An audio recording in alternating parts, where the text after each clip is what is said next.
ನಮಸ್ಕಾರ. ಸೊ 25-26 ಸಾಲಿನಲ್ಲಿ ನಡೆಯುವಂಥ 21ನೇ ತಾರೀಕಿನಲ್ಲಿ ನಡೆಯುವಂಥ ವಿಷಯ ವ್ಯವಹಾರ ಅಧ್ಯಯನ. ಸೊ ಇಂಗ್ಲೀಷ್ ಮೀಡಿಯಂ ಸೇರಿದಂತೆ ಬಿಸ್ನೆಸ್ ಸ್ಟಡಿಗೆ ಕೀ ಉತ್ತರ ನೋಡ್ಕೊಂತ ಹೋಗೋಣ. ಸೊ ಈಗಾಗಲೇ ಕನ್ನಡ ಮೀಡಿಯಂನಲ್ಲಿ ನಾನು ವಿಡಿಯೋ ಮಾಡಿದ್ದೀನಿ. ಸೊ ಅವನು ಕೂಡ ನೋಡಿದರೆ ದಯವಿಟ್ಟು ನೋಡ್ಕೊಳ್ಳಿ. ಸೊ ಬನ್ನಿ ನಾವು ಇಂಗ್ಲೀಷ್ ಮೀಡಿಯಂ ಸೇರಿದಂತೆ MCQ ನೋಡ್ಕೊಂಡು ಹೋಗೋಣ. ಮ್ಯಾನೇಜ್ಮೆಂಟ್ ಈಸ್ ಕನ್ಸಿಡರ್ ಆ್ಯಸ್ ಅಂತ ಕರಿತೀವಿ. ಅದಕ್ಕೆ ನೋಡಿ ನಾವು ಕೊಟ್ಟಿದ್ದ ಕ್ವಶನ್ಸ್ ಬಂದಿದೆ. ಬಾತ್ ಆರ್ಟ್ ಆ್ಯಂಡ್ ಸೈನ್ಸ್ ಅಂತ ಕರಿತೀವಿ.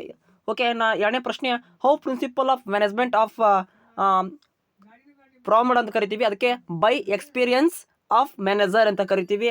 Dash is the deciding and advance what to do in how to do ಅಂತ ಕರಿತೀವಿ. ಸರಿಯಾದ ಉತ್ತರ ಆಪ್ಷನ್ ಸಿ, ಪ್ಲಾನಿಂಗ್ ಅಂತ ಕರಿತೀವಿ. A company manufacturing mobile phones has separate department production, finance, marketing, human resource. Which type of organisational structure is ಅಂತ ಕರಿತೀವಿ. ಸರಿಯಾದ ಉತ್ತರ ಫಂಕ್ಷನಲ್ ಸ್ಟ್ರಕ್ಚರ್ ಅಂತ ಕರಿತೀವಿ. ಇನ್ನು ಅಲ್ಲಿ ಪ್ರಶ್ನೆ ನೋಡಿ, jewelleries an example for shopping product ಅಂತ ಕರಿತೀವಿ.